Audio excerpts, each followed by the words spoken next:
और सदीक जान, ये बताइए कि जो राना सनाउल्लाह का ये बयान कि हम ऑफिस जो है चीफ मिनिस्टर के वो सील कर देंगे लाहौर में आके, ये क्या हम खाना जंगी की तरफ जा रहे हैं? टोटल अनारकी है। और मेरा वो सवाल जो मैं इस वक्त कर रहा हूँ कि कहाँ हैं वो हल्के, कहाँ हैं वो लोग जिनके पास ताकत है?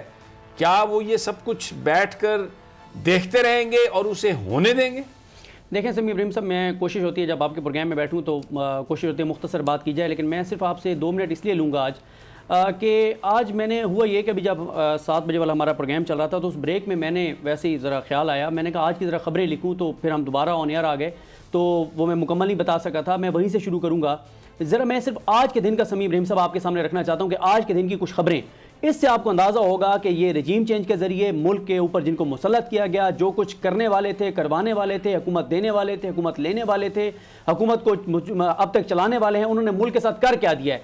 ये देखें, पहली आपने खबर खुद बता दी कि एतमाद का वोट वज़ीर आला पंजाब ने ना लिया तो सीएम हाउस को सील कर देंगे, क्राइसिस, आइनी बहरान। आज फिर पंजाब जीबी एजे के जो इंसारों ने आज फिर केपीके ने इंडिया दिया है कि जनाब अभी तक वो हमने प्रेस कॉन्फ्रेंस भी की थी, फंड नहीं दे रहे आप, हम मजबूर होंगे पार्लियामेंट के सामने आने पे, कुछ नहीं हो रहा। फिर अब जी पंजाब में 7 नशिस्तों वाले को सीएम पंजाब बनाने के ऊपर फिर वो लेन देन, मंडियां, वो सारे मामला, ये सब आज की खबरें हैं समीम इब्राहिम साहब।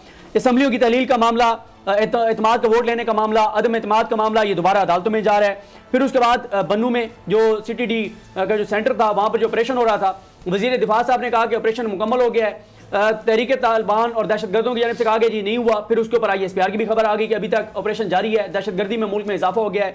फिर उसके बाद आज हुकूमत ने कहा जनाब मार्केटें 8 बजे बंद होंगी, हम काबीना बढ़ाते जाएंगे, लूट मार करते जाएंगे, करप्शन करते जाएंगे, हर अयाशी करेंगे, 2 अरब एक वज़ीर खारजा खर्च कर देंगे, लेकिन आवाम से कुर्बानी लेनी है जनाब। 8 बजे मार्केटें बंद हो जाएंगी, स्टॉक एक्सचेंज जो है 40,000 पॉइंट से नीचे चली गई है, शदीद मंडी है, डॉलर महंगा हो गया है। सरकारी मुलाजमीन आज पार्लियामेंट के सामने सरापा एहतजाज थे, कल फिर एहतजाज करेंगे। सोना जो है वो 4,000 रुपये फी तोला आज महंगा हो गया है। IMF से प्रोग्राम बहाली की आज एक बार फिर भीख मांगी गई है। कौमी असम्बली के इस्तीफों की मंजूरी का मामला आपके सामने है, PTI पेश होने जा रही है असम्बली में।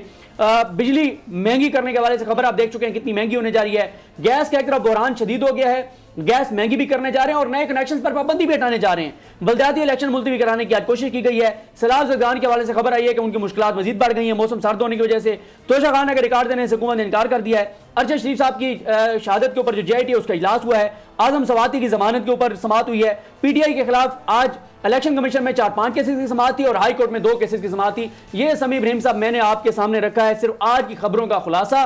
ये वो हैं जो मैं लिख सका हूं। ये मुल्क के साथ कर दिया गया पिछले 10 माह में। आगे क्या होगा ये आज की खबरें देख लें तो अंदाजा हो जाएगा कि आगे मुल्क के साथ क्या होने जा रहा है और आवाम के साथ। बिल्कुल सही। आप हकीकी आजादी की जंग में बोल भी कप्तान के हमकदम। इलेक्शन कराओ मुल्क बचाओ की लाइव ट्रांसमिशन, दिखाई लम्हा बलम्हा सूरत हाल। रील और रेटिंग में भी बोल न्यूज रहा नंबर 1। सब्सक्राइब करें और बेल दबाएं ताकि कोई खबर रह न जाए।